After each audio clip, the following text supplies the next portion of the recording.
আপনার কাছে চাল দেন, চাল দিলে বিরাট উপকার হবে না। সে নয় তোমারে চাইল দিচ্ছি, তা তুমি কোনো স্কুল মিস্কুলে যাও না এই করেই বেড়াও? ভাই স্কুলে কি করে দেবো, আমরা তো 3 বেলা খাতেই পারিনি। কেন তোমার আব্বা কাজ কাম করে না? ভাই আব্বা কাজ করতে পারে না, অসুস্থ। আর মা মাসির বাড়ি কাজ করে যে টাকা পাই সেই টাকা দিয়ে আব্বার ওষুধ কেনে। এখন আপনিই কন, পড়াশোনা করবো কিভাবে, বা 3 বেলা খাবো এবার কি করি? আর এই সাহায্য সাহায্য চাল পাই, এই দিয়ে কোনো রকম 2 বেলা খাতে পারি।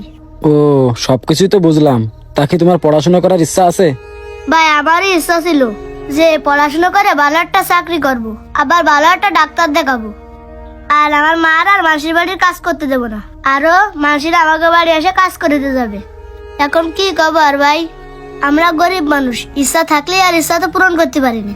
ভাই আমার হাতে আর বেশি সময় নেই, দুপুরে যাচ্ছে। আপনি গোটা চাল দেন, আমি বাড়ি গেলি আমার মা রাঁধবে। সে না হয় তোমারে চাইল দিচ্ছি, আমি যদি তোমার কোনো স্কুলে ভর্তি করাই দিই তাহলে তুমি পড়বা না? ভাই আমি যদি স্কুলে পড়ি তাহলে আমরা আর খাবা নাকি? আচ্ছা, ও নিয়ে তোমার চিন্তা করা লাগবে না। তোমাদের খাওয়া আর তোমার আব্বার কি করে চিকিৎসা করাতে হয় সেটা আমি দেখবানে। তুমি তোমার মান নে, কালকে আমাকে বাড়ি এসে একটু দেখা করে নে। আর এই নাও, এখানে 2000 টাকা আছে, এই টাকা দিয়ে বাজার করে নিয়ে যায় নে, আর যা বাসে তোমার মার কাছ দিয়ে নে। আচ্ছা ঠিক আছে ভাই, কালকে আমার মান নেই, আপনাকে বাড়ি আমি আসবানে। এইটুকুনি ছেলে সাহায্য চাই সংসার চালায় রে, দেখলেও মায়া করে।